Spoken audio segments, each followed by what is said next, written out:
Hi, I'm Nick Beggs. And I'm Ricky Wilde. And we want to talk to you about Hughes Kettner amps that we're using on the Wilde European tour. Why do you like Hughes Kettner, Ricky? Well, a very good friend of mine by the name of Ralph Schwenzin, he phoned me up a while ago and he said, how would you like to try out a few different amps? One of them being the Hughes Kettner Switchblade.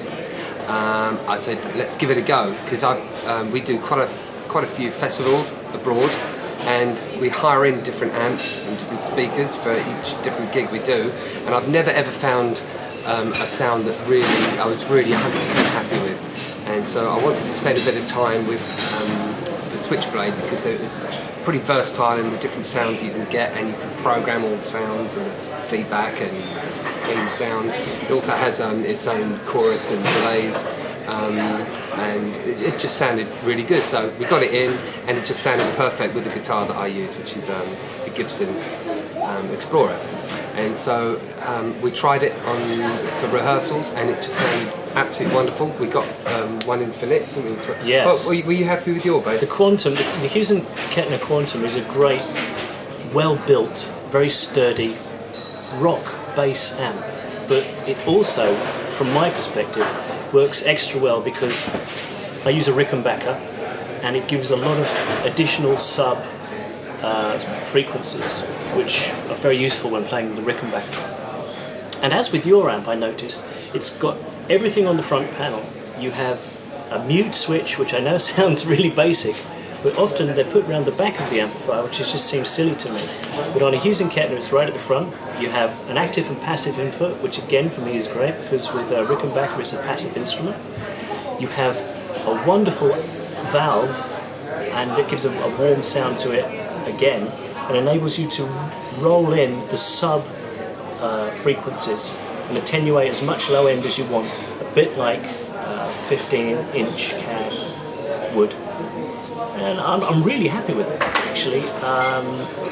I noticed with your amplifier you had the ability to add a lot of parameters effects-wise, yeah. And it's programmable too, is that right? Absolutely, yeah. And it's nice because you have a pedal and you have, like, say, there's I think 12 different banks of 4, and so there's like 100 odd sounds you can do. You can program each different sound on each switch, and there's also another switch where you can program the delay time as well by tapping it with your feet, which is really handy for live stuff.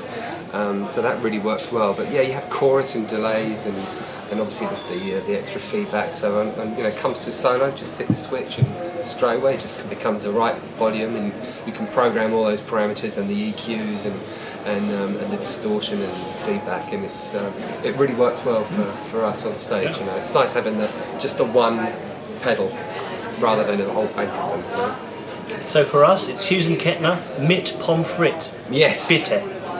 Dankeschön. Absolutely.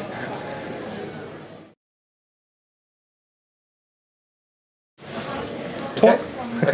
So we're going to talk about Perry. We're going to talk about Perry, yeah. Perry. And Perry is equally happy with Hughes Kettner. He, of course, has been using it for a lot longer than we have, as he used it on the Naturally Improving tour. Yeah. He was MD for the band, and so he was using it quite a way before us. Always been very happy with it, and he was another reason why we went for using the Hughes Kettner amps. So at this point, I would like to introduce Mr. Nick Beggs, and he's going to do a party piece for you where he can put both his legs behind his neck. Yes, here we go.